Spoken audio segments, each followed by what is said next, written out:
Assalamualaikum warahmatullahi wabarakatuh. Saya Ainaya Cindy Pratiwi dari kelas 5 C1 pagi, Fakultas Hukum Universitas Muhammadiyah Sumatera Utara.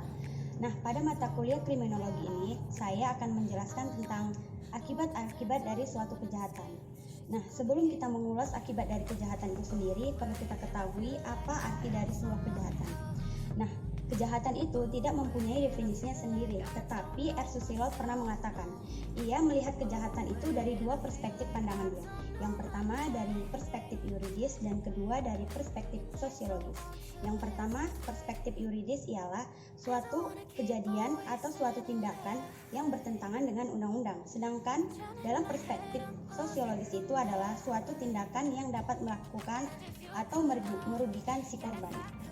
Nah, sebelum kita melihat apakah seseorang itu melakukan suatu tindakan kejahatan atau tidak, maka perlu kita lihat unsur yang terdapat dalam dirinya. Yang pertama, perbuatan yang ia lakukan itu melawan hukum atau melanggar aturan yang telah ditetapkan dan sesuai dengan apa yang dirumuskan dalam ketentuan pidana.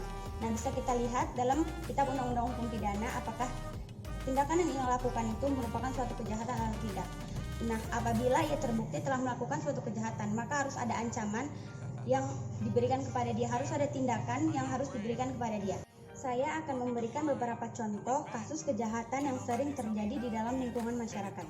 Yang pertama itu seperti pencurian, pemerkosaan, penganiayaan, pembunuhan, korupsi, judi, dan lain-lain. Ada beberapa faktor yang mempengaruhi orang melakukan suatu tindakan kejahatan. Yang pertama karena ada kelalaian, yang kedua karena ada kesempatan. Ada beberapa faktor yang mempengaruhi mengapa orang itu melakukan suatu kejahatan.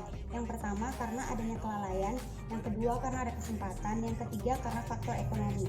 Nah, faktor ekonomi ini misalnya mereka sudah bekerja tetapi penghasilan mereka itu tidak mencukupi kehidupan mereka.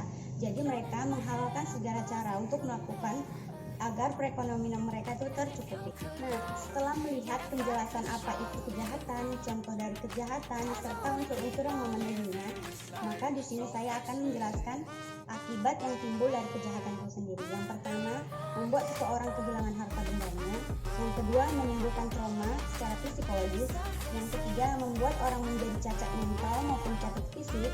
Yang keempat, berkurangnya rasa aman di dalam lingkungan masyarakat.